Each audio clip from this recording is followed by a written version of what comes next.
All right, how's it going? Mr. Deadman live, way late, but that's okay. Would rather just have this done and enjoy this moment and talk about this while it's relevant. Because boy, there was a doozy of a revelation here. Let's just say the people who ruined Vic Mignogna, the people who went after him, the people who tarred and feathered him, the people who put out those allegations of him being a sexual harasser, a rapist, at worst even a pedophile. These same people may or may not have ran a casting couch. These same people may or may not have, well, it looks like they may have engaged in homophobic remarks. These same people may not have, it looks like they have, engaged in flirtatious and sexually charged workplace. So, yeah, a den of snakes, a den of hypocrites. Now, the reason why I was late today is because I was throwing axes with my wife. Not with one another, but it was having fun. Just throwing axes. And went to Chinatown, had some authentic barbecue, and had one of these like Vietnamese iced teas. Way late, but had a bunch of fun. So I'm coming here.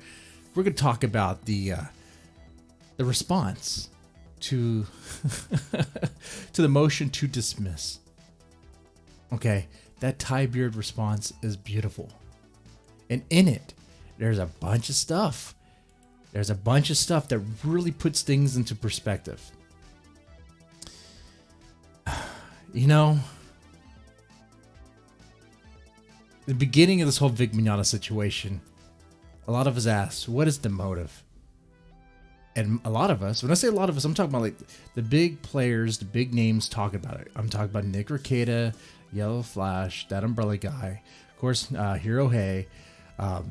There's probably some other channels I'm not, maybe slip my mind, but we've all asked, what is the motivation? We all pretty much came to the same conclusion. Envy. Like, they just don't like Vic Mignogna. And that was essentially it. Man. All right, so what I'm going to do is I'm going to go through this document, not in the Nick Rekieta style, I mean, not like the way he does, like every little thing, because that's his thing, right? But we're going to have some fun with this. We're going to have a lot of fun. I definitely want to interact with you guys in the chat as well. So if there's any questions you have, feel free to bring them my way as well. If you're new to the channel, feel free to like, subscribe, and share. Streaming later than usual. I think I'm streaming on the Nick Rekieta time. So I guess, I mean, he's gone for the weekend, so it is what it is. Anyway. All right, so what I have here is the motion, or the response to the defendant's TCPA motion to dismiss. Okay, and it starts off swinging its huge cock around. Do you? This is crazy. Right off the bat. Here you go. For years, the work environment at Funimation Productions LLC was amorous and sexually charged. That is true. Its programming is still salacious or sexual, such as Panty and Stalking with Garter Belt, starring Jamie Markey, also a writer, as Panty, and Monica Real as Stalking. Yeah. I was waiting for him to come on, but it seems like he isn't. No. He's away for the weekend.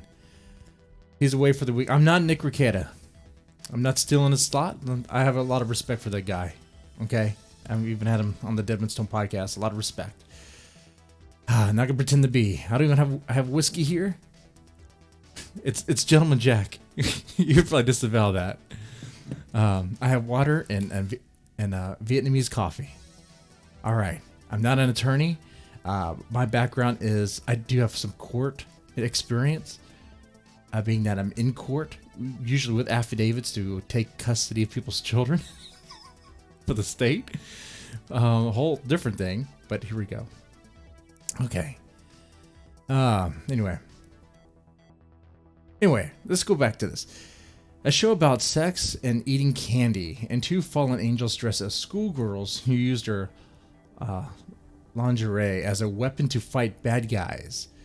In prison school, where the school was ruled by a secret council of sadistic female students, and boys are in for a world of hurt. Wow.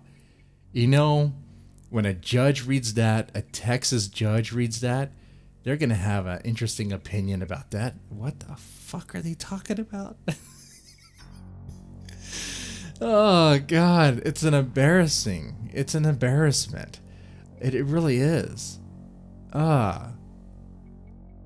Okay.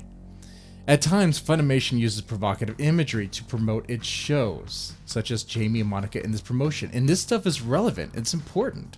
It's important to establish context, right? Because part of the thing here is what? The culture that Funimation allowed. The culture that Funimation allowed and endorsed and did nothing about. Well, I hear they established a no hug policy when Sony took them over. But I heard that they had some hesitance about that.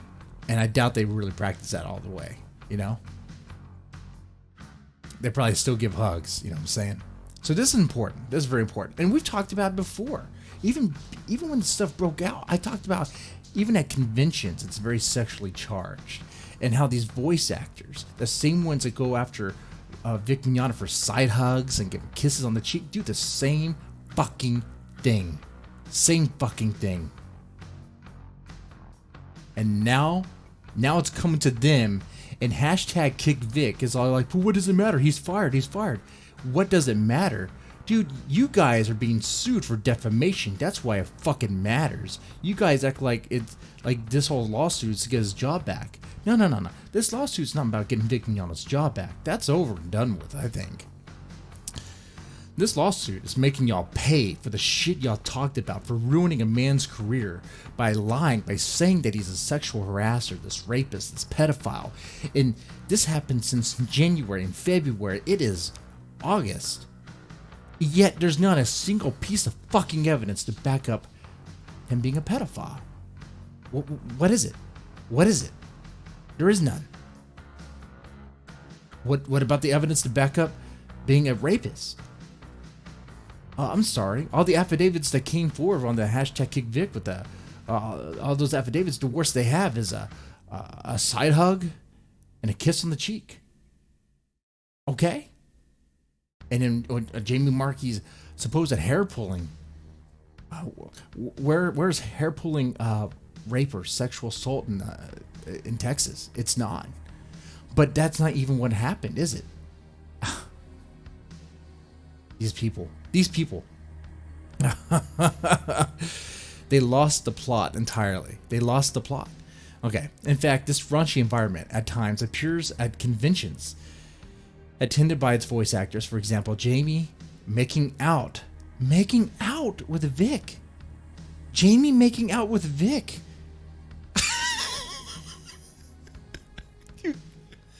You can't make this fucking shit up. If you did, it would be a horrible, like, some sort of twist. It would be a horrible twist. But like, well, wait a second. But the characters just made out. Now they're going against each other? What is it?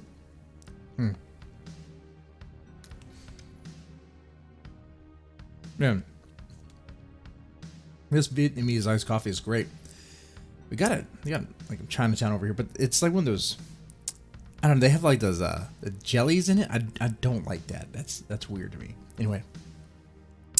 Yeah, I totally missed this. I totally missed that. Yeah, Jamie Markey did make out with Vic Mignogna at a convention, at a panel, right there. It's funny how that was a problem, right? You know, these motherfuckers just did not like him. They just did not like him. Oh, and here we have an image of Monica Real's butt being spanked. Oh, God. You guys. Oh.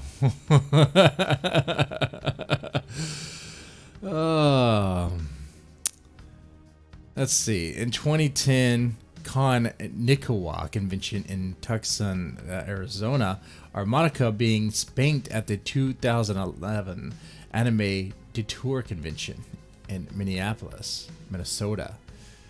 Great. Rumors of Vic being an asshole, using fans, and being a pedophile were begun by Funimation de facto manager Chris Sabat, which is funny. Chris Sabat should not be managing Funimation, since he's not a manager of Funimation, right? He owns his own studio, a competitor. Yet he's the one who seems to be calling the shots at Funimation. I think every Japanese studio that has any sort of contract or deal with Funimation probably needs to be reconsidering what Funimation is doing. Because if they're contracting out to other studios that just so happen to be competitors, I mean, that's kind of weird. You have a middleman who has another middleman. Anyway, let's see. Let's get into this some more. Long before any posts or tweets cited by defendants were made, Funimation nevertheless points to the January 16th, 2019 tweet from Han Leia, tagging it with the question, "Hey, at Funimation, why do you employ a known pedophile?"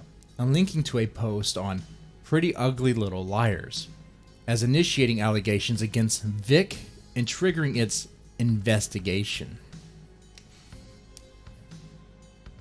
And it looks like I'm dropping frames in OBS. I can't do much about that. Let me check the stream real fast. Ah, looks like it's green. Okay. Alright. But Han Leia did not state that Vic is a known pedophile, and Vic has never been charged as such. Indeed, on January 18th, 2019, Mars Girl posted, "Hey, I just want to be certain. Is it possible you were remembering voice actor Ilik Guardolia?" That name, horrible name. Referencing to a different former Funimation voice actor, not Vic, had been the one charged with sexually assaulting a minor. On January 20th, Vic tweeted unequivocal denials of Han Leia's charges and sincerely apologized to anyone who felt he had been less than kind and grateful, or whom he had made feel badly or uncomfortable. He finished with as clear a statement as possible. Finally, any allegation of sexual harassment, sexual assault, or most disturbingly pedophilia are completely and utterly false. My heart weeps for anyone who endures a violation of this kind. So to be accused of harming others in this way, I have no words. Okay. Now, you want to go to where this gets real good? I want to go to where it gets real good. Like I said, I'm not going to steal Nick Ricketta's stick, okay? I have some honor. I do. And I like that guy. I'm not going to read this whole freaking thing. But what I want to do is get to where it gets real good. Real good. I mean, it's already a great document. There's all sorts of great stuff in here. But let's get down to something. Where are we? Oh, I missed it. This one. This part. Right here. Now, you've probably seen some videos on this. I'll check the chat right now. Since Chuck Huber affidavit came out, oh, that's what we're talking about right now. Look at that. Do you think Jamie Mark, Rontoy, Monica Real, and Chris Sabat will be done of conspiracy or organized conspiracy? I'm not an attorney, but it seems like you know what? I'm not an attorney, right? But if I was a member of the juror, I would be like, you know what? That sounds like they conspired, right? Because that's the thing here. If any layperson who knows nothing really about anime or about Vic Mignogna, but just here's the facts that a bunch of people didn't like this guy from the get-go, and they had a moment to get rid of him, and they took on that moment, and they one member went through, actually two of the members went through, actually three of the members went through backdoor channels to talk to conventions, to get them to cancel their contracts. Yeah. That's a problem.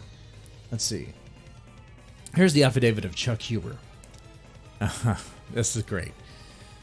My name is Chuck Huber. I reside... I'm not going to read that part. The facts in this affidavit should not be construed to condone Vic Mignogna's behavior, especially to... Okay.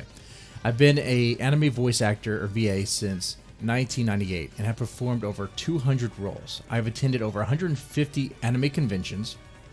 I have been a voice actor for Funimation since 1998 and am intimately familiar with the work environment at Funimation.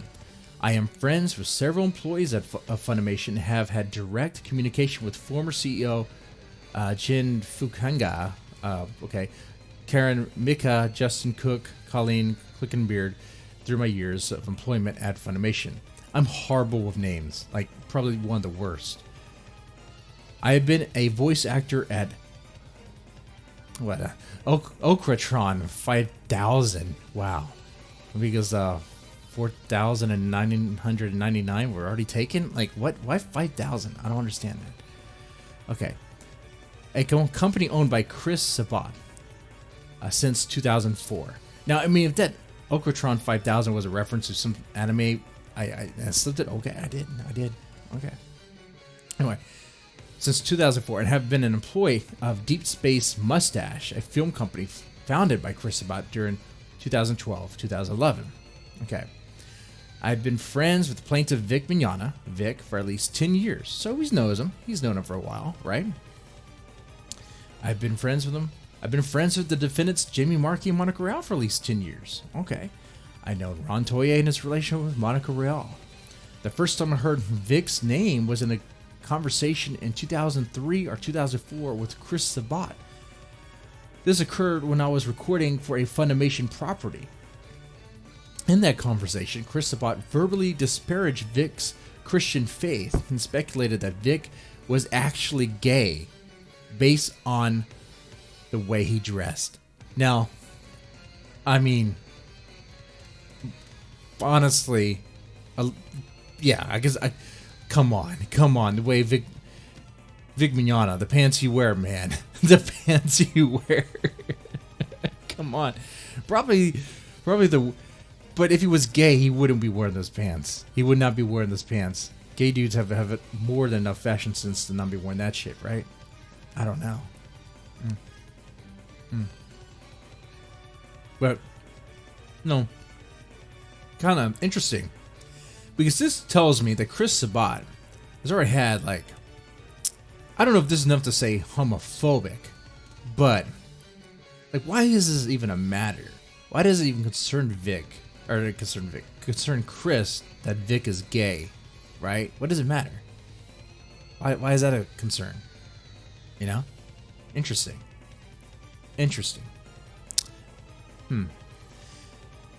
Wait, wasn't there a Funimation logo that used the LGBT flag? There is, huh? That I don't know if they can use that. I don't think they can. Anyway, in that conversation, Chris Sabat stated that Vic was a pedophile who liked little girls. Proof much? Evidence? Despite these statements, he did not express concerns about risks to fans, which I thought was odd. During this conversation, there was no specific mention of Vic committing sexual harassment, sexual assault, inappropriate behavior with teenage fans, or that Vic posed a risk to fans at conventions. So, Chris Sabat was already alleging that he was a pedophile, but yet didn't say there was any sort of concern. Okay? One, based on what? You know? It's like, why now? What changed? Oh, you wouldn't get rid of him. That's what it is, huh? Approximately 2007, Vic began the practice of autographing artwork depicting anime characters for money at anime conventions. The other voice actors, Jamie Markey, Monica Real, Chris Sabat, and other Funimation employees initially described the practice as stealing from fans. That's funny. Because, you know, Because when Chris Sabat does it, he takes money from fans and calls the fans autistic, takes the money from fans for a property that the fans enjoy, but yet actively engage with the help of Sean Schemmel and others to voice Dragon Ball Z butt fucking, essentially Dragon Ball Z butt fucking outtakes. Yeah, there's a reason why they'll probably see it as stealing from fans. Because they probably already hate the fans. They probably think of their fans as nothing, right? What do you think? And let me know in the chat what do you think about this.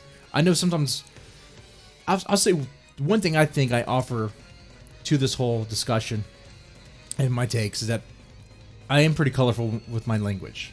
Like, motherfuck, fuck, all this stuff. It flows through my mouth like so easily. I don't care. And we want to explore some ideas. Because one thing I want to throw out here. Okay, so there definitely is evidence that they conspired against him. Now, one thing I was trying to think about. Where does Mars Girl and Han Leia fit in on this? Is it just so that these people were looking for a way, looking for an opening, and that Han Leia created that opening? Was that just an act of randomness? Or did someone put Han Leia up to that? Now, I understand Mars Girl is motivated to create a hashtag to try to burn a company to raise her status. That's what she did before with Channel Awesome. We can get into the whole thing about Channel Awesome, but that's what she did there. But this isn't really working out for her. This is backfiring on her. And you have all this stuff coming about Funimation. It would seem like if she wants to burn a company to raise her profile, why doesn't she just put her crosshairs on Funimation right now? Because that she could burn. So help me out with that. You think they're put up to it? That's what I'm thinking too. That would be interesting if there's like a DM out there that shows that Han Leia had communications with probably like a Ron Toye. Oh man. Anyway, sorry. So okay, we have the voice actors and other employees of Funimation saying that taking money for autographs is stealing from the fans or being an asshole. But then they later adopted that and they all do it.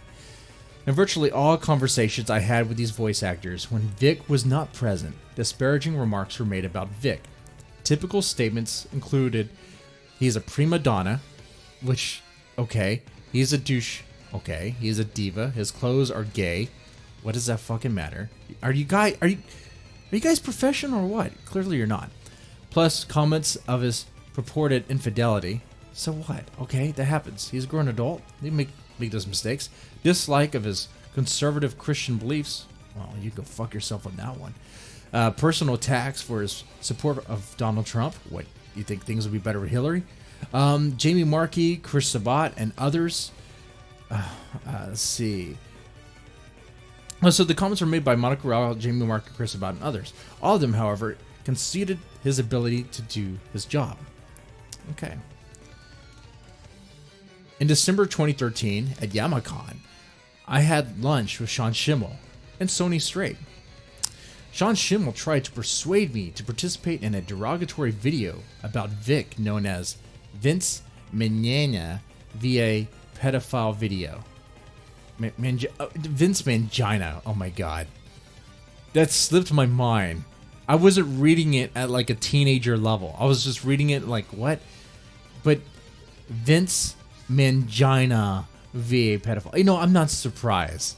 Sean Schemmel and Chris Sabat thought it would be hilarious to make a whole outtake with Popo and Goku getting butt fucked and all that stuff. And I like South Park, that sort of humor. I did find it a little funny, but knowing what they done to Vic Mignogna, knowing what they claim Vic Mignogna has done, and they claim that they're all so wholesome, they're on their soapbox of virtue, it does not sit right. It does not sit right at all.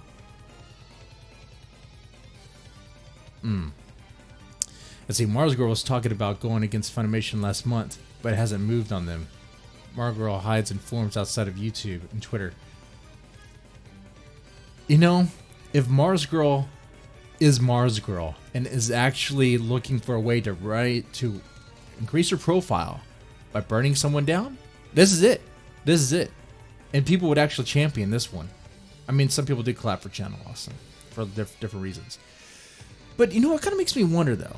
So, because I thought, I'm not trying to give Mars Girl the benefit of the doubt or to kind of like excuse her behavior, but I operated on the presumption that the reason why she went so hard against Vic Mignogna was because she was troubled by the past of Jew Wario. He was friends with her, or she was friends with him, and he was perping on.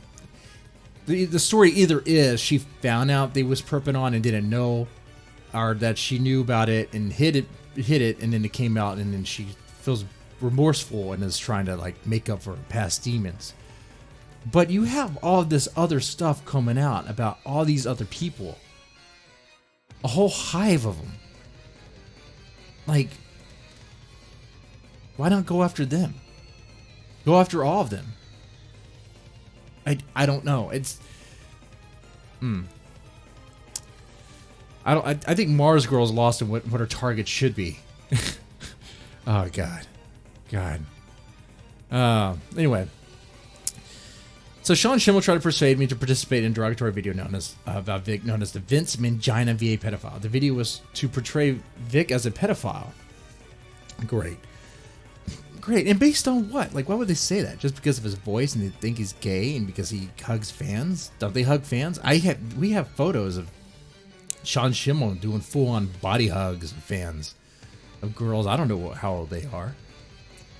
Most of the time when I interacted with Sean Schemmel, he attacked Vic for pushing Christian faith on fans at conventions. Okay, no problem with that at all. And for Vic's purported sexual promiscuity, which is not a problem, seeing how the whole atmosphere at Funimation is full of that. In fact, there's other stuff here. Watch. In 2016, I was at Funimation to witness a producer at Funimation warn other Funimation employees at Vic's arrival and address Vic's negatively with directors at Funimation. In approximately 2016-2017, a director employed at Funimation told me that Vic would never get a directing job at Funimation because he was such a douche. This conversation happened at Funimation. I was advised Vic of the conversation. Vic later told me he addressed the issue with Justin Cook, a member of Funimation management. In my opinion, the voice actors, and Funimation employees described above were overly preoccupied with disparaging Vic. Over the last decade, I was around Vic, the defendants and other Funimation employees hundreds of times. Until January 2019, none of them directly accused him of sexual assault or sexual harassment in my presence. So keep that in mind. A lot of opportunity there for something to come out, right? Especially in the shadows, since this guy is a friend of all of them. Until January 2019, negative discussions about Vic Mignogna in my presence were accompanied by laughter and derision, but never included concern of any alleged victims or named specific victims. Vic has always been a joke to a certain clique of influential Funimation employees for decades, but never a threat. Never a threat.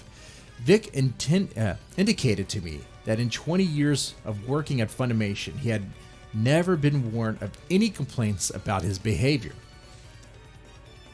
Vic told me he had a meeting with a producer at Funimation in approximately 2018, specifically to discuss any issues with his behavior.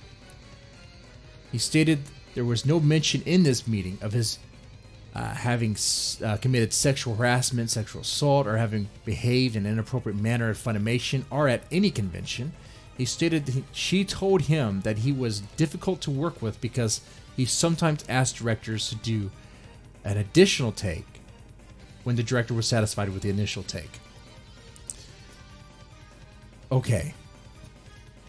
And that's a common thread I see here, is that they just don't like him because he's a prima donna and he's difficult to work with. Sounds like he's a perfectionist. I'm sorry. Anime dubs could use some perfectioning. Have you listened to it? Man, even the recent dub of like Neon Genesis Evangelion, there were some parts I'm like, what? What did you just say? God, that line's horrible. What?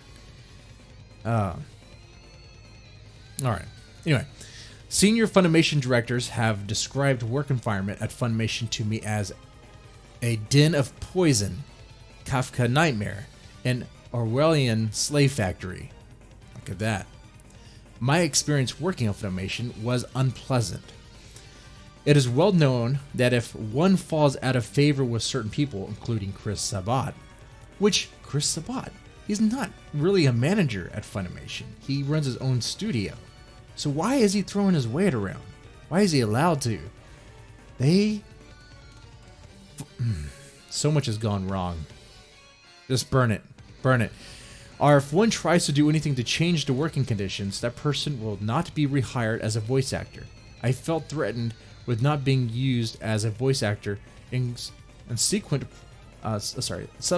projects if I complained about the work environment. Don't complain about the hugs. Don't complain about the orgies. Don't complain about the casting couch. That's coming up soon. Funimation posted no employment policies regarding sexual harassment in the workplace or at conventions. Then how are you supposed to know what's allowed and what's not allowed? Guys, I thought it was Hug Fridays. I thought it was Give a Kiss on the Lips Tuesdays. I'm sorry, it's not. I have no idea what's going on. Funimation did not provide an employee handbook to me. Vic, Jamie, Markey, and Monica Rao. So look, they're just making up stuff. Man, these guys are they're just asking for trouble. It's like a frat house over there, man. Do they have kegs? Do they have beer? Man, in the 20 years I worked at Funimation, it was very common for employees, voice actors, writers, producers, directors to hug and kiss each other at the Funimation office. In the 20 years.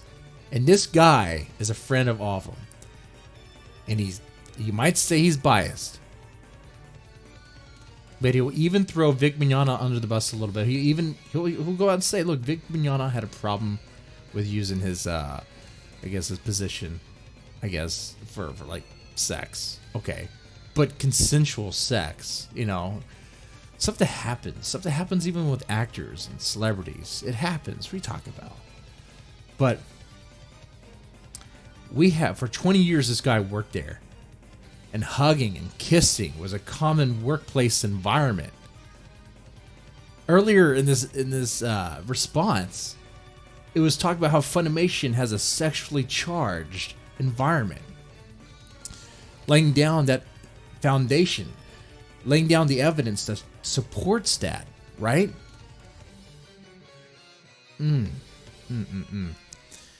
Anyway, raunchy and sexual comedy was extremely common.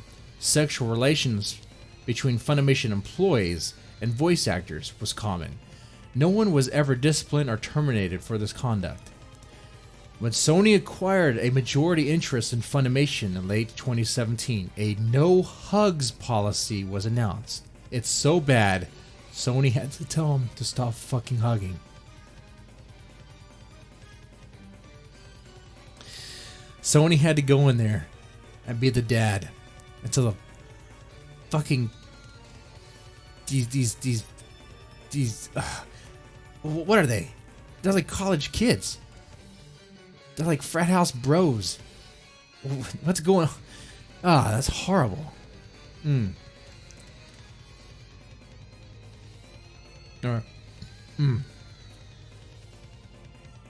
voice actors, including Jamie Markey and Monica Rao and other Funimation employees, talked and flirted freely on Funimation on a regular basis.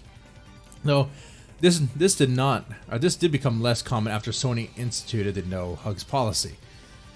When the Dragon Ball Kai was being recorded in 2007, I heard rumors.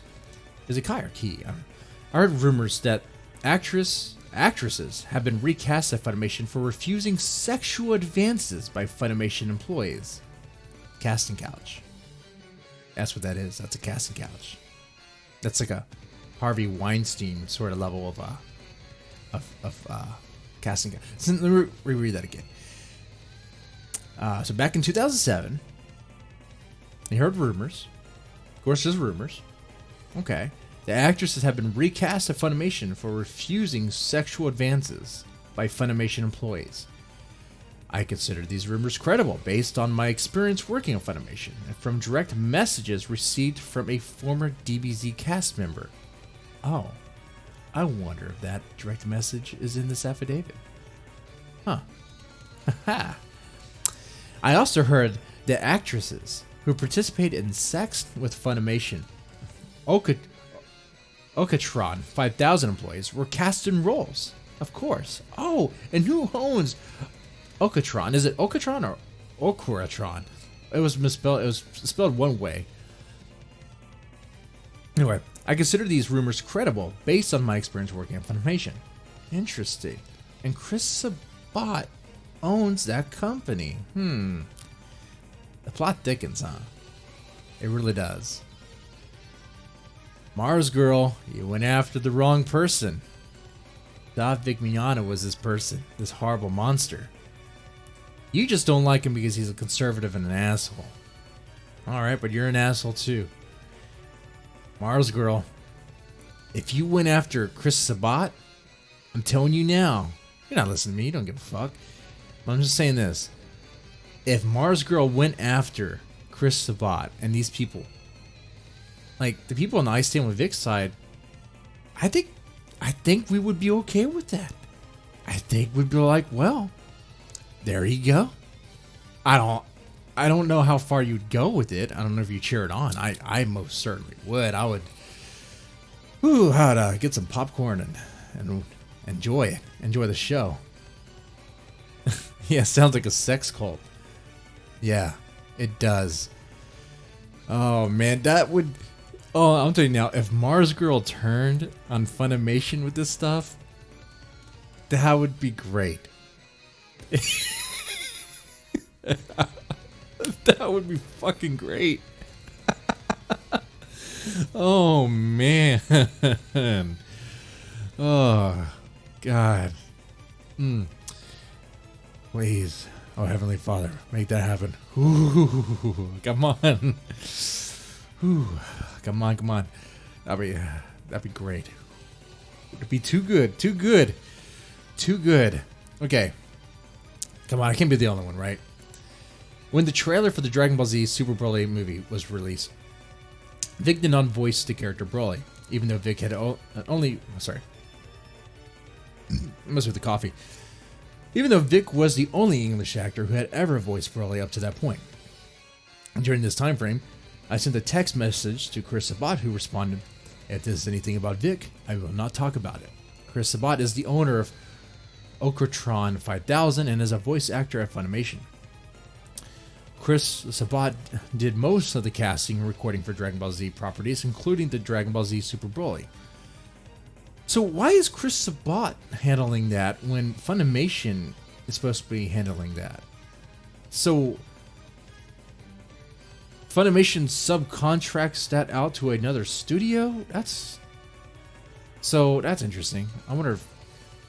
I mean, I would imagine Toei must have known, right? I mean, that's weird to not know about that.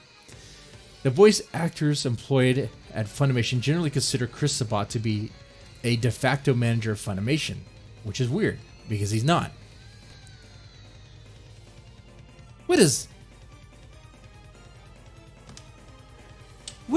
the employment chart here? What is like the what do you call it? The operation chart. What is that gonna look like? Does Funimation even manage their own shit? Like, how does Chris Sabat have say and a power over this? These voice actors employed at Funimation. Okay, I read that. Chris Sabat has more influence at Funimation and other studios, including Rooster Teeth. Why Rooster Teeth? Oh, let me guess. Oh, because he has the equipment. He has the equipment and the place to do the sound stuff, so you'll have to listen to him. That's what it is. These studios are too cheap, too inexperienced to get their own fucking place, I guess. Man, some of these people do their voice acting at their house, in their own personal studio. Like Vic Mignogna did it there. Just get a closet, put some of that sound paneling stuff up, get a decent mic, and do it. There you go. You got it. I mean, anime dub is usually horrible anyway, so, you know, you can only really go up, right? If you mess it up, people already expect it to be messed up. By the way, let me ask you, what is your favorite anime dub? If you say Cowboy Bebop, I read your mind. But yeah, what is your favorite anime dub? Alright. I heard Chris Sabat and Sean Schemmel call Vic a pedophile numerous times before the allegations against Vic in January and February 2019 arose. I have observed Chris Sabat on multiple occasions talk in a derogatory manner about members of Funimation management and other people he calls friends. Interesting. So he's a snake. He's a two-faced motherfucker. He's a disingenuous asshole. You can't trust him. I was aware of no rumors or accusations that Vic committed rape, sexual assault, or sexual harassment until the accusation arose in January and February 2019 on the internet. I was aware of no rumors or statements that identified any purported victims of sexual assault or sexual harassment by Vic until January, February 2019 on the internet. Jamie Markey and I have been close friends and writing partners since 2009. She never mentioned the hair-pulling incident at Funimation that she alleges occurred between Vic and her. I believe Jamie Markey would have mentioned the hair-pulling incident if it had bothered her, since she is typically very outspoken. In addition, while Jamie Markey and Monica Rell and other Funimation employees often express animosity towards Vic, they never claimed he had sexually harassed or sexually assaulted anyone. Their animosity was primarily due to his personality, his sexual promiscuity, and his Christian faith, and claims he was difficult to work with. So they don't like Jesus. They don't like Jesus. Is that what I'm getting? Huh. Well, you know, with the whole Christian faith, it doesn't matter. You don't have to like Jesus. Jesus is gonna like you anyway, right? I mean, that's kind of messed up. So that's what I'm hearing. They don't like Jesus. They got rid of Vic Mignogna because they don't like Jesus. Okay. In 2009, Jamie Marchi and I worked with Chris Sabat on con.com. What the fuck? Okay, which was a website where voice actors could provide content for fans. Vic was a digital guest on the website and our primary marketing force because of his prolific convention schedule and dozens of specific conversations about Vic. There was never any concern about pedophilia or other criminal sexual behavior. Okay. I've never seen Vic behave inappropriate with any fans of any age. Although voice actors and other Funimation employees called Vic a pedophile and accused him of liking underage girls for years, they never said these things to Vic and never expressed any concerns about working with Vic or doing panels at conventions with Vic until 2019. Nor did they express concerns for the convention fans until 2019. So they're just spreading these rumors around, but didn't really have any of these concerns? Fake. Hey. Trigun. Yeah, Trigun. Great dub. Bebop, yeah. Boku no Pico? If that's what I think it is, no. That can't... Wait. Okay, let's see. The sexual assault and sexual harassment allegations of the defendants and Funimation employees have seriously damaged Vic's career by inducing numerous conventions to cancel his appearances, by inducing producers and directors to not consider him or terminate him from projects. Okay. Jamie Markey, Monica Rao, and myself, and almost all other voice actors have kissed and hugged hundreds of fans at conventions, no matter their age. Exactly. We weren't psycho. We weren't crazy when we talked about this. I have personally been to several anime conventions. It's been a minute since I've been to one, but I don't think they've changed any, right? And that shit happened all the fucking time. Even happened with like fans and cosplayers. Man, it's a very handsy environment. Oh, okay. Let's see. Okay, I approached Jamie Markey and Monica Rowell to attempt a settlement between Vic and the defendants in early 2019. Vic was not aware of my efforts.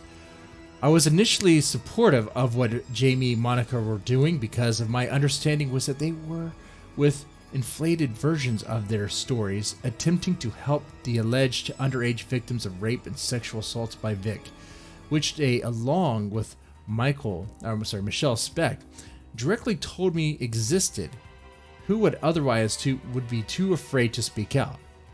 I never considered Jamie and Monica to be victims of attempted rape or sexual assault by Vic. I drafted a proposed statement by Vic and included the phrase, "I am a sex addict," because my conversation with Jamie Markey and Monica Rowell convinced me that Vic would have to admit some form of guilt for them to settle. Vic never saw or approved that phrase. I am not educated about sex addiction, nor am I an expert about sex addiction. I talked with Vic about sex addiction and advised him to speak with his counselor about it. I now believe that his sexual activity and infidelities are more closely associated to the common narcissism and ego from men in his position. Sorry. I believe Vic is sincere in his efforts with his counselor to correct his abject moral failings, and that stuff happens, man. No one's perfect, right? And that's the thing they try to use against him. So Vic Mignogna's a Christian. Oh, but he's not perfect. He has affairs left and right. What are you talking about? The point of being a Christian is not that you're perfect. You try to be, but you're not fucking Jesus, okay? I mean, that's part of it. You're going to fail, but it's forgiveness and trying to do better. But they don't get that. They don't get that. But then again, I don't think they care. They weren't ever his friends. Friends don't do this. My settlement efforts were an attempt to help my friend Vic, who is suffering tremendously, to protect Jamie and Monica from the difficulty of a lawsuit and to heal the anime community, which was being seriously divided by the allegations against Vic. Since my settlement efforts, Todd Habercorn told me that Chris Sabat, Rontoy, and Sean Schemmel told him that he was in danger of never working at Funimation again because Habercorn retained the same law firm as Vic. I also feared that my 20-year voice acting career at Funimation and personal reputation would be damaged by retaliation for my association with Vic. It is now. So what's the status? Is this guy still working with Funimation? Because after this, I don't see it happening. Right? Is Chuck Huber still working with Funimation? Oh yeah, this is live, Patty. It's always live.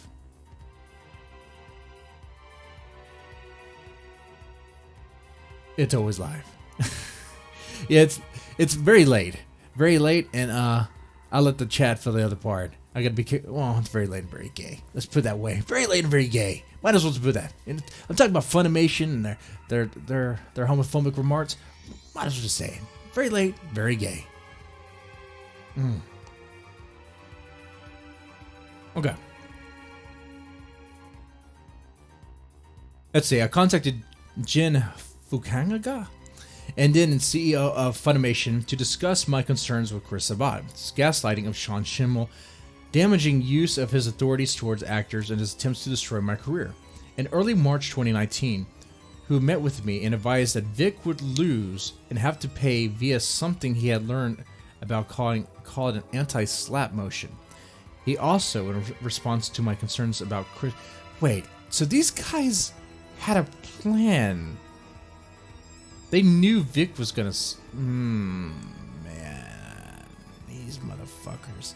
He also, in response to my concerns about Chris Sabat, said that he had been friends with Chris Sabat for 17 years. And he did not believe me. Oh, that's how. That's why. So these guys are just buddies. These guys are just buddies. So Chris Sabat could do okay. Well, you know what? Now it's up for the I guess the Japanese studios to see whether or not they like this. I mean, look, man. I used to sell anime. I used to buy a lot of anime. I used to. Of course, this has been before streaming service. I don't know how it is now. I don't know how available bootlegs are. I'm sure they still are just available and how the packaging looks. But a few years ago, when I was doing this stuff, the bootleg packaging was actually better than the legit packaging, and they could do the dubbing. You could find some other studio to do the dubbing for your work, especially since they're paid pretty much next to nothing. You could find it. It cannot be hard. Anyway, I and my wife fear direct, planned, and specific retaliation from Chris Sabat, and I was loyal to him in response to this affidavit that will be damaging to my reputation and career. But he's doing it. He's doing it. I have known Vic for many years, and I do not believe he has ever sexually approached anyone past the point of them telling him no. And that's even in the freaking accusations, right? In the affidavit of Monica Rao. If you would have taken it for what it is, she said, you know what? No, that one doesn't count because she never even said no, did she? She said she didn't even say no. She didn't fight back. And she said she was saved by Stan. His name is escaping me right now. I'm sure I can look up here. But yet he claims that never happened. And if it did happen, I would remember it. It's the Jamie Markey one where Jamie Markey claimed that Vic Mignogna made a move on her and she said no, and it didn't happen again. Not to her, but it happened to someone else. It's like, okay, so he made a move. Guess what? Single or not single, men, women, they make moves on one another. It happens. Now, in hashtag #MeToo environment now, it seems dangerous. But people still do. That's how people flirt. That's how people, get together, right? Come on, man. This stuff is a bunch of bull fucking shit right here. I've known Vic for many years. Okay. I believe Vic utilized his position of privilege in shameful ways and attempts to obtain sex. In my experience with Vic, someone acted like they did not want to be hugged or kissed. He stopped immediately. Funimation employees, including Jamie Markey, Monica Rao, and Michelle Specht, have advised me more than once since February 2019 that the criminal charges were coming against Vic. What criminal charges? In response, I encouraged him to help with the alleged underage victims of rape and sexual assault to come forward. When asked to provide specifics to these allegations, they couldn't or refused to do so.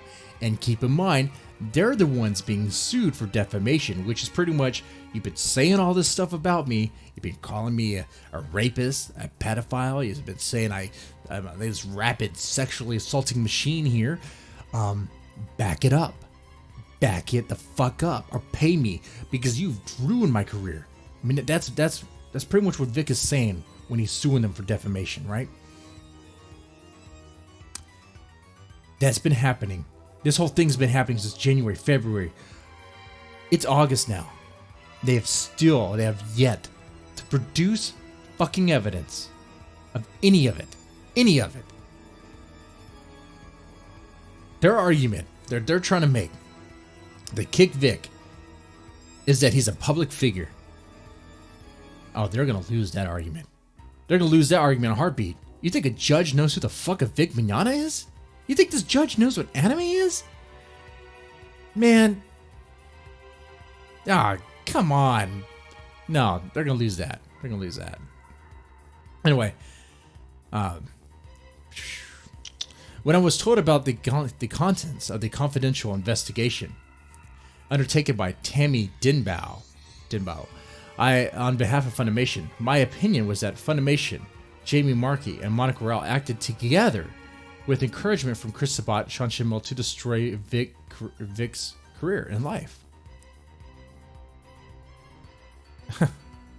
They work together. And I wonder what sort of relation Tammy has with Chris Sabat. You think they're friends too? Stan Dallin. Thank you. Oh man. And those nice gatefold cases from the bootlegs were nice. yeah. Like, I had the what was it? The Full Metal Panic Fumbafu, that one. It had like this nice sleeve. It was a nice package. It was nice. I'm sure you get some crap ones. That happens when you get fan subbed, but you know, if I did. Anyway, that's a whole other. I guess that's a whole other topic. Let me focus here. Let's see what else. I believe that the purported incidents investigated by Tammy Dinbo occurred off Funimation property, and they did actually, and not at Funimation events. The one incident that occurred on Funimation property occurred prior to Sony's acquisition of Funimation. Thus, the no hugs policy from Sony was not in effect. I do not believe that Vic kissed Sarah Bachmeier without her consent. And I believe, does she have an affidavit? I don't know. I gotta see if she does. I don't think she does. Let me see. Anyway, Funimation has supported the accusations made by defendants that Vic is a sexual predator, pedophile, and rapist by supporting the accusations directly with their own public statements. Yep. So, but this gets thicker. It does. Here's Erica Nicole McCord. I mean, it's an unsworn declaration, but this helps because part of one of the affidavits by right here, the Faisal Ahmed, was that supposedly a fan came to him and said that Vic Mignogna had kissed her inappropriately or messed with her inappropriately, pretty much alleging sexual harassment, which that did not happen. It's funny because the person who made that claim, this person, Faisal Ahmed, he's actually been convicted. Oh man, it's been a while since I talked about it. Convicted of, what was it? Falsifying evidence? Tampering with evidence? Okay. And here he is again, doing the same thing. Okay, falsifying. You know, that does not look good, does it? My name is Erica Nicole McCord. She goes on to say, I've never been a personal handler assistant for Vic Mignogna. Anytime I have served as his handler, it was at a convention as a representative of that convention. As such, the only person I was answerable to was the person in charge of guest relations at said convention. I've never been on the same airplane as Vic. I've never flown to any conventions where I was Vic's handler. 3 conventions have ever flown me to their venues. 2 of those. And the reason why she's talking about that is because part of the accusation in that affidavit was that, look, I'm gonna have to get into that one. I'm gonna have to read that one a little bit to show how twisted they made it. Anyway, I think right here is where it gets good. I've never been a diehard fan and admirer of Vic Mignogna. My prolific work with Vic was due solely to the fact that I had a strong understanding of the venues in which I volunteered and my understanding of Vic's idiosyncrasies as they relate to conventions. My involvement on the Star Trek Continues series was limited to 1 episode, and I joined that production because I love Star Trek and believed I would be acting as an organizer and liaison for cast and crew transportation. I have no memory of making any request to Faisal Ahmed, horrible name by the way, not to be assigned to Mignogna or work with him directly anymore. It would be out of character for me to communicate directly with Faisal Ahmed.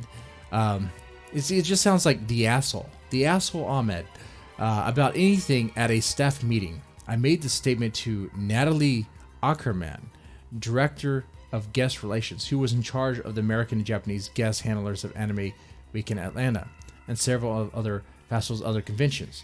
The reason why I made this request was because I was tired of being pigeonholed into handling Vic at conventions. I had also volunteered on an episode of Star Trek Continues and was scheduled to work with him at another event, and I just wanted to change and the opportunity to work with other guests. He goes on, I have no memory of saying to Fiaso Ahmed that Vic was not who I thought he was. I would have not have made such a statement to Ahmed. I have never in my life been afraid of Vic Mignogna, and Vic never forcibly kissed me without consent. Ahmed was the one who claimed otherwise. See, when you make these accusations in an affidavit, you swear it, right, that it's true. Oh, someone sees you drop their name. You mention their name in a legal document, saying something they didn't say. That's weird. I didn't say that. Why don't I just throw my own affidavit saying, you know what, I didn't say that shit. These people. It gets crazy. Now, I got some time. What time is it? Oh, it's 10:30. 12:30. Okay. I have here too the whole thing. We can go through a lot of this. The affidavit of Christopher. This last name. Sladosh. I'm gonna just call him Chris. Slatosh. Okay, Slate. Jesus. Like I said, horrible with names. Probably worse than Nick Ricetta when it comes to names. Like the worst. Slatosh. Okay. This one gets interesting because we've talked about it before, covering the whole Vic Mignogna situation. That Ron Toye, Monica Rell, and Chris Sabat had communicated behind the scenes with management at conventions to convince them, to persuade them to cut their contracts with Vic Mignogna because he's a rapist, he's a pedophile, he's all these things. Now, they've been for years saying these things about Vic Mignogna, but they're just now doing this. Why? Now, I asked earlier, do you think someone put Han Leia up to the task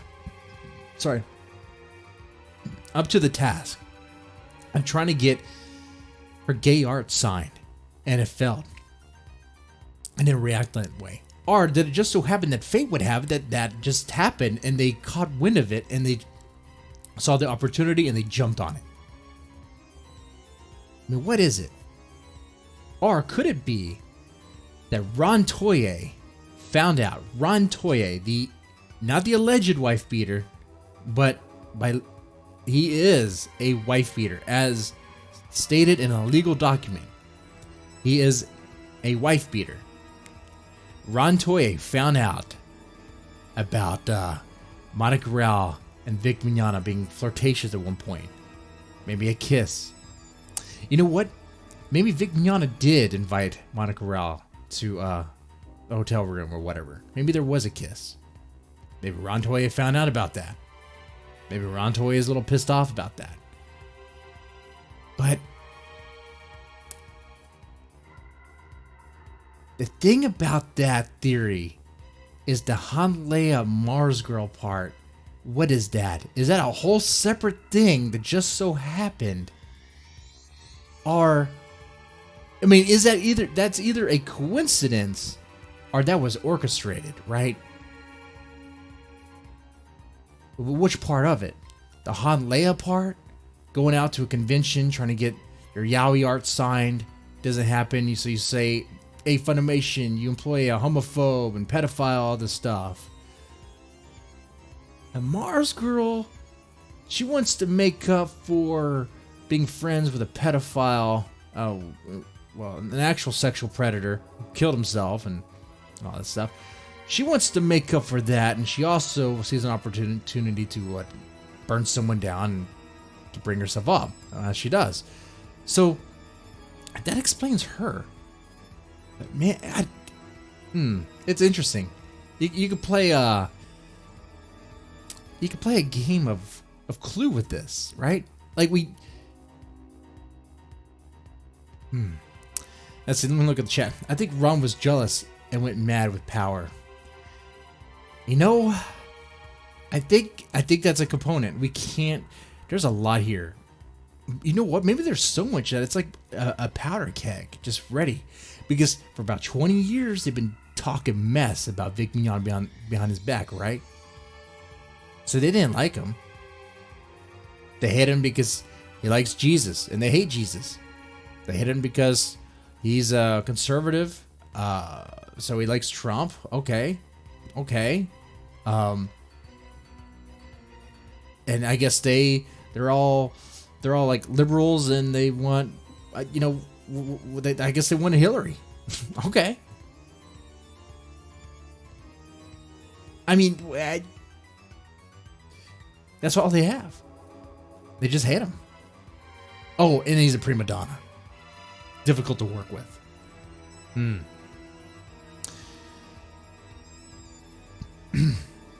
So let me go into this real fast. Affidavit of Christopher Slatosh. My name is Christopher Slatosh. Live in Ector County. I'm going to skip that part. I and my company Silverfire LLC are owners of Kamehacon, an anime convention. The agreement attached as Exhibit A was a binding contract between Silverfire and Vic Joseph Mignogna, Vic, providing for his appearance at Kamehacon on April 12th to 14th, 2019. This agreement was executed in July 2018. Okay. Monica Rao was scheduled to appear at Kamehacon on April 12th through 14, 2019.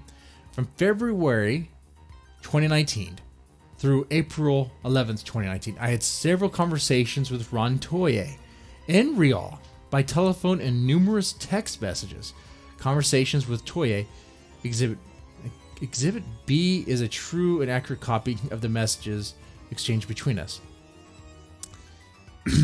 In these conversations, Toye repeatedly asserted that Vic was a sexual predator and that criminal charges would be soon filed against Vic, which they have yet to be filed.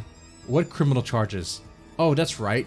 You don't have any, and you're not going to get any, you dumb fucks.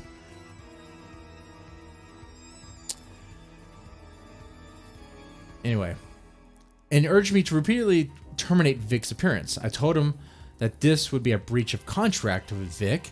He urged me to do it anyway. Tortious interference with the contract? Tortious interference of the contract? Right? He urged me to do it anyway, emphasizing that criminal charges would be filed before April 12, 14, 2019. How does Ron Toye know about this? How does Ron Toye know? Come on. He knows about an investigation that was supposed to be confidential. An investigation that Tammy Dinbo, the chick that did the investigation, according to Vic Mignogna's affidavit, told Vic Mignogna that it was going to be confidential. Well, they don't know what confidential is. Anyway, in these conversations, Toye has encouraged me to not do business with Vic in the future. I participated in a telephone conversation with Rial in which she repeatedly asserted that Vic was a sexual predator and a criminal charges would be soon filed against him. She also implied, and I inferred, that she would convince numerous voice actors to cancel their appearance at Kamehacon. I heard Toye in the background talking to her.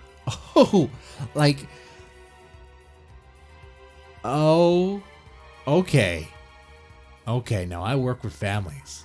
I work with families that deal with like domestic issues, domestic violent issues. So you have Monica Rao on the phone talking to this Chris guy. And in the background is Ron Toye talking to Monica. Tell him this, tell him that. Being the one in charge, the sheepdog in charge, right? Biting at the sheep if the sheep doesn't behave correctly. The sheep doesn't say the right thing. And of course, in this, of course, Monica rouses the sheep. That's interesting.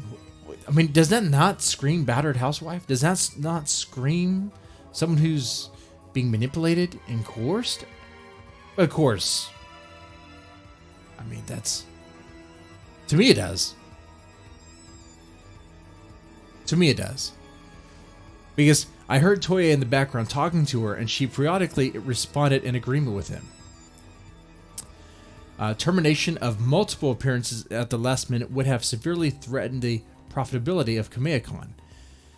Her threat turned out to be credible, since a number of voice actors she claimed to have influence over ultimately did cancel their appearances. Let's see, the ones that she's friends with, like Sean Schemmel, Jamie Markey, Chris Sabat, the Funimation crew. Fuck them.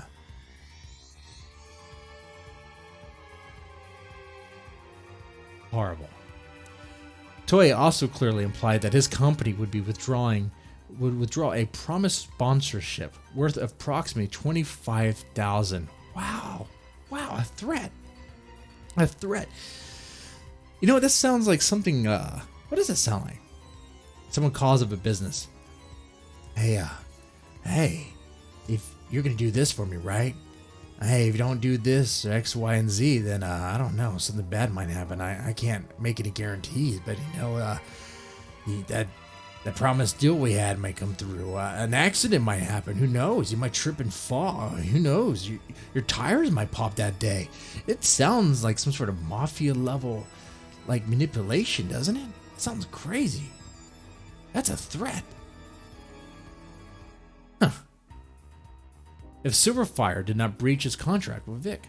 The sponsorship ultimately did not materialize. Interesting. Silverfire did breach its contract with Vic by canceling his appearance. After being threatened with litigation from Vic's counsel, which, when the beard comes, you better listen. After long negotiations and legal expenses, Silverfire agreed that Vic could attend Kamehacon under numerous restrictions that were not part of the original agreement and that were not imposed on other guests, including Vic paying for additional security and not participating in panel discussions, signing in a different location from other guests, which in this, Vic had a floor to himself, and the floor was full. The floor was full of people.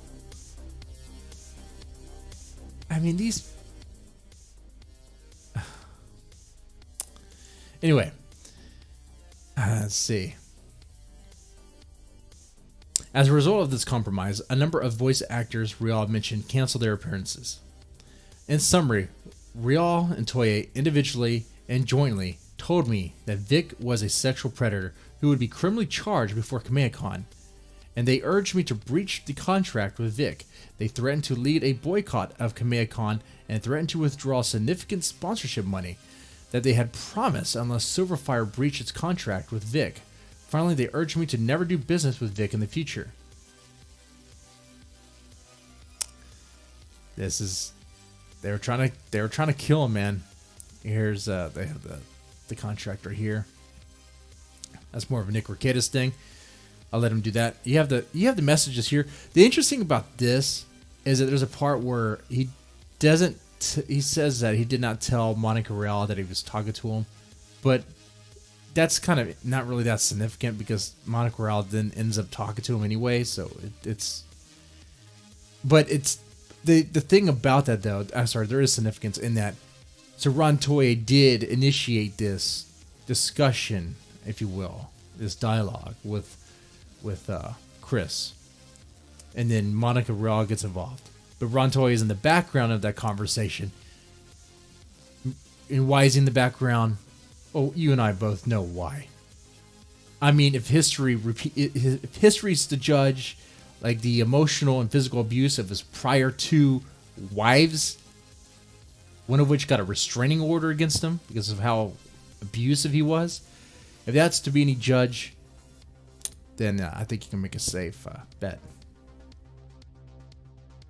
Now, this here is the Stan Dolan affidavit that counters the Monica Raw response. I'll go over briefly.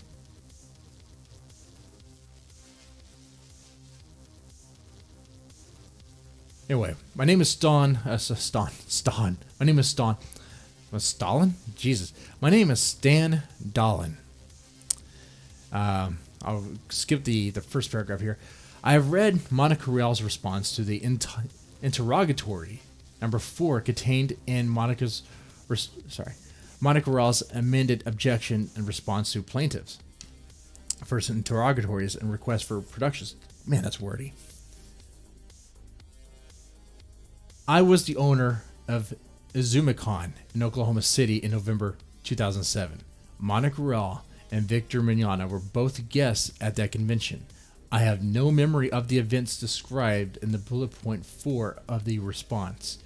I have noticed Monica Real being distressed leaving Vic Mignogna's room. No, sorry. If I had noticed Monica Real being distressed leaving Vic Mignogna's room, I am certain that I would remember it.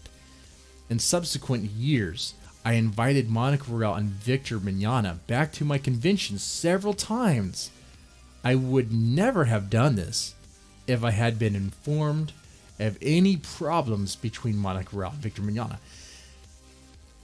In Monica Real's story, she claims that it says it here. I think in her response here, interrogatories, right here. Let's see. Number 4 is right.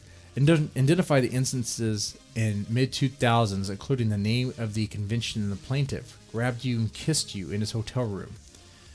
Answer. Defendant objects to the interrogatory because it seeks information that is in the possession of the plaintiff.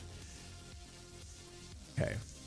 Plaintiff grabbed and kissed defendant without defendant's consent on Sunday, November 4th, 2007, while plaintiff and defendant were both attending IzumiCon in Oklahoma City, Oklahoma. After several other guests have left Oklahoma City, Stan Dolan, one of the convention chairmen, invited plaintiff and defendant to dinner. Plaintiff requested that defendant accompany plaintiff to plaintiff's hotel room to view plaintiff's fan film called Full Metal Fantasy. Mr. Dolan stated that he would collect us both for dinner from plaintiff's hotel room. Plaintiff played the video, so Vic played the video as promised, while Monica stood by to watch the video. But Vic soon grabbed Monica by the upper arms and began aggressively kissing Monica. Monica attempted to resist. That's not what she said. That is not what she said. She said she went along with it. She said she went along with it. And in the deposition, you can watch it, you can read it. She said she went along with it. She denied saying no. She denied fighting back. She denied trying to get out of the room. She said she went along with it. Okay. So already not being truthful here. I mean, this whole thing is a second lies. I mean, not this, but the stuff, the responses from the kickvic side is a second lies. Anyway, but Vic physically restrained Monica and pushed Monica backwards towards the bed. Vic climbed on top of Monica and held her down as he continued to aggressively kiss Monica. Now, this is the part where Dolan knocked, according to what Monica said here, which, okay, Monica claims that Dolan knocked on Vic's hotel door, which Dolan's like, what? That never happened. What are you talking about? And if it did happen, I would have remembered it. The other thing interesting about Monica Ralph's story is, according to her own story, she was back at Vic Mignogna's hotel room after dinner. Ladies and gentlemen, if you go to someone's hotel room, maybe they're a friend of yours, maybe a workplace acquaintance, I don't know, and they give you a kiss or a hug or something that you did not like, made you uncomfortable, would you go back to that hotel room and be chilling with them? That makes no sense. Makes no sense. Not at all. All right. I think I'm going to end it with this one here. The affidavit of Victor Mignogna. Okay. My name is Victor Mignogna. I'll go over that. I've never sexually assaulted or sexually harassed anyone or attempted to do so. I've never physically assaulted any women or attempted to do so. I've never forced or attempted to force anyone to kiss me, hug me, or engage in any sexual activities. I've never fondled, kissed without consent, or otherwise inappropriately had contact with underage people or adults. I have never inappropriately touched, rubbed, stroked, struck any female any female fans, guests, staff, or acquaintances. I have never had sexual contact with anyone without their consent. I have never attempted to sexually assault, sexually harass, touch inappropriately, or have any non-consensual contact with Monica Rao or Jamie Markey. I have read Monica Rao's July 18th, 2019 affidavit, and I have never grabbed her hair and pulled it down. Now, in his deposition, he describes it as he ran his hand through her hair. She came out from one end, he was on the other hand, and her hair looked different. And he says, "Oh my God, girl, your hair looks so great." And she was like, "I know, right?" And he ran his hand through her hair. But this is the same workplace environment that had such a huge problem with hugs and kisses that Sony had to put in a no hug policy. So, yeah. I don't see any weight in that at all. At all. Besides, keep in mind, Vic Mignogna's the one who's suing them for defamation. So they're the ones that have to show that he actually did sexually harass, whereas that has not yet been proven. Or sexually assaulted, where's that at? Has raped? Where's that at? Is a pedophile? Where's that at? None of that. They have proven none of that. They can't prove any of that. And it's not them trying to prove a negative. They say that he does these things. Okay. Then back it up. Otherwise it's defamatory. Anyway, Tammy Denbo contacted me on January 25th, 2019. She stated she was an executive with Sony and advised me that she wanted to interview me by phone about several allegations that had been reported against me. We discussed the 3 allegations below. The accusation that at an anime convention I ate a jelly bean thrown at me by Monica Rao in a sexually aggressive manner. That's embarrassing. That was even investigated. I did not eat the jelly bean in a sexually aggressive manner. How do you do that? How do you eat a jelly bean in a you lick it? Like, how do you eat a jelly bean in a sexually aggressive manner? How do you do that? I made no sexually suggestive comments, and no one, including Monica Rao, appeared to interpret the action and comments as being sexual in nature. I told this to Tammy Denbo. An accusation that I invited 2 females who had flirted with me numerous times over the previous year to my hotel room. Okay, inviting 2 adult females to your a hotel room is not illegal. That's not a crime. I know #MeTooTime makes it seem like it is, but believe it or not, people still do that, and that's how you make a move. I know it's risky now, I guess, but that's how sane people do it. Hey, if you feel like there's a chance, and you want to bang, hey, you want to come to my place? Okay. Right? Anyway, I did not sexually harass or assault them. I expressed romantic interest in them. They declined and left the room. I did not harass, intimidate, or pressure them in any way. I told this to Tammy Dinbao. And that's even in their own story. In their own version of the story, Vic Mignogna didn't play any moves on him. He just asked. And they left. Because they found it to be gross. Okay. These two fans, by the way, these twins, they lived with Ron Toye. This whole thing has Ron Toye in the fucking middle of it.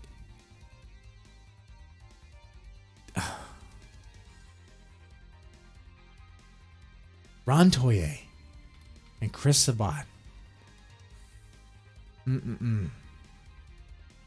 God damn it. Okay. An accusation that I kissed a Funimation Productions LLC employee, Sarah Backmeyer, sorry, without her consent in her office. I did share a single consensual kiss with her.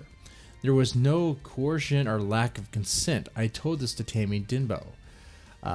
Immediately after this conversation, I emailed Tammy Dinbao about the investigation. The emails attached, Exhibit A, are true and correct versions of the email we exchanged. Before the consensual kiss in her office at Funimation, Sarah Bitchmeyer and I had corresponded via text, phone calls, and in person for at least a year or more, and I regularly stopped by her office while in the studio recording just to say hi. She appeared to welcome my interest in her and appeared to be interested in me. Eventually, I asked to kiss her, and she agreed. We kissed only one time. In the years after since the kiss, she's never expressed any outrage or anger to me. Tammy Dinbao did not mention or ask me about any other incidents. In particular, she did not mention or ask about the purported attempt to sexually assault in 2007 against Monica Rell.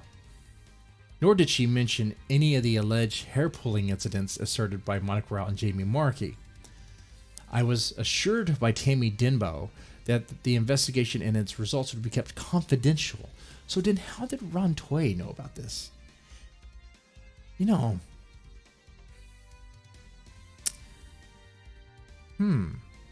It's almost like, and of course we talked about this earlier in the previous affidavit from Chuck Huber. Ron Toye found out about something between Vic and Monica. Maybe a kiss. Maybe something. I was like, you know what? Let's get rid of him. But they had to wait for that moment, though. Because then there's the Han Leia part. Because they didn't come out with this stuff until after the hashtag kickvic was created. Were they waiting for that? I don't like to give Mars Girl too much credit. But for some reason, she's good at creating a trending hashtag. Maybe they were waiting for that. So maybe the Han Leia part and the Mars Girl part, maybe they're just coincidences that created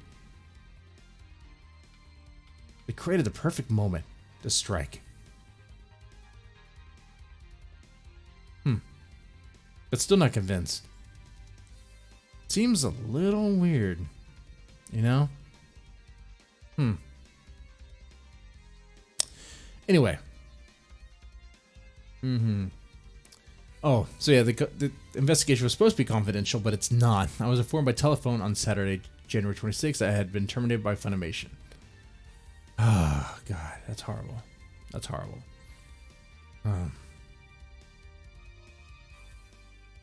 Yep.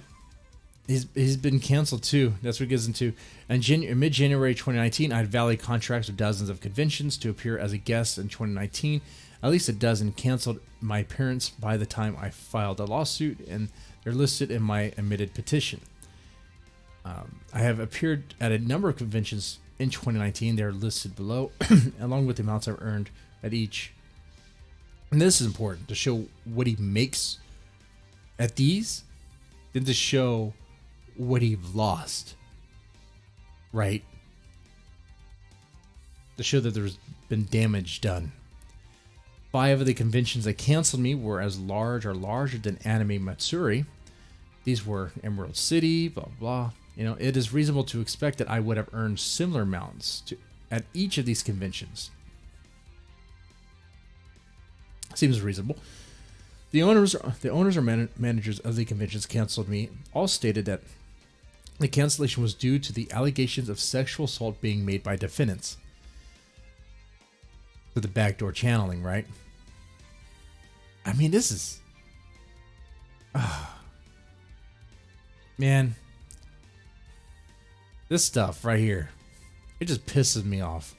It really pisses me off. And I like this part where he talks about Kara Edwards, because that's another one that came out against him.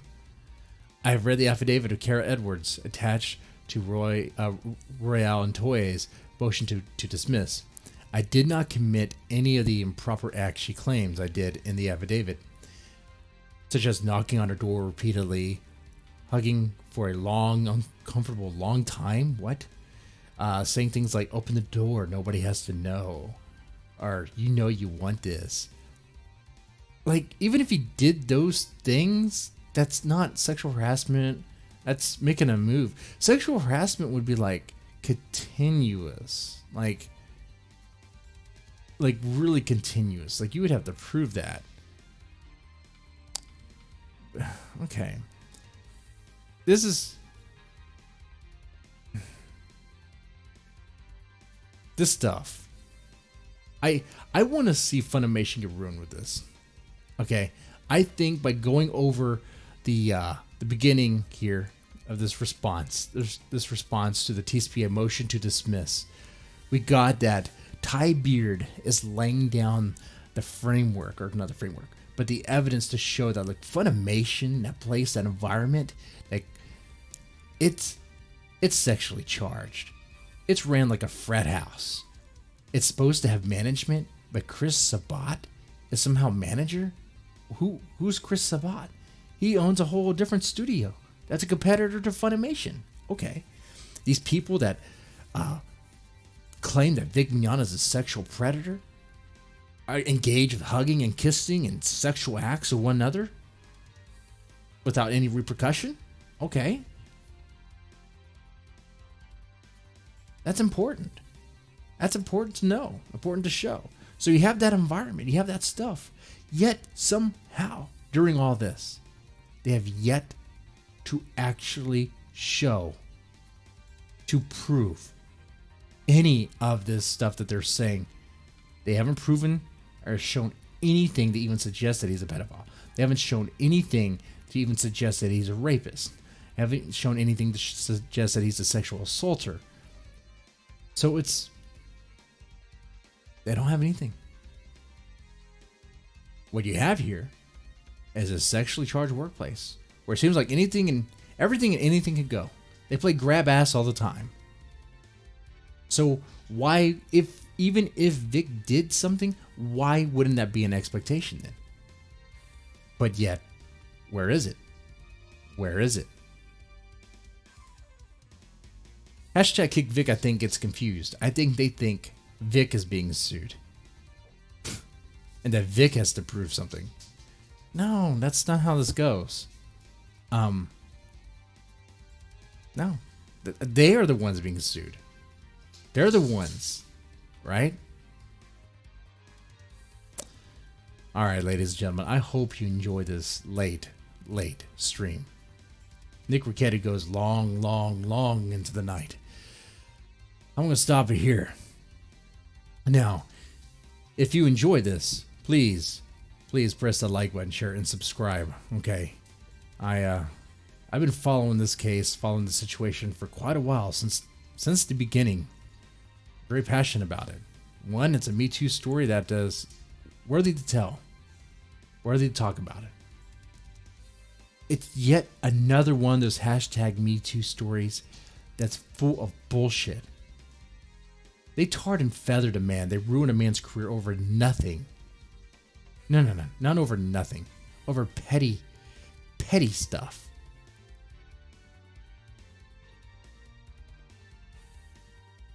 Oh, Lynn Hunt.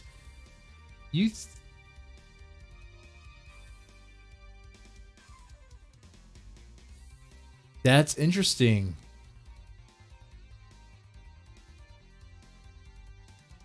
You're right. Lynn Hunt could be behind on Leia. It's not a coincidence. It's all connected. Man, so you could really prove, you really could, if you could get all those communications in order, really show that there was a conspiracy here. They pulled a Caesar and Vic Mignogna. They fucked him. They stabbed him. They tried to get him killed.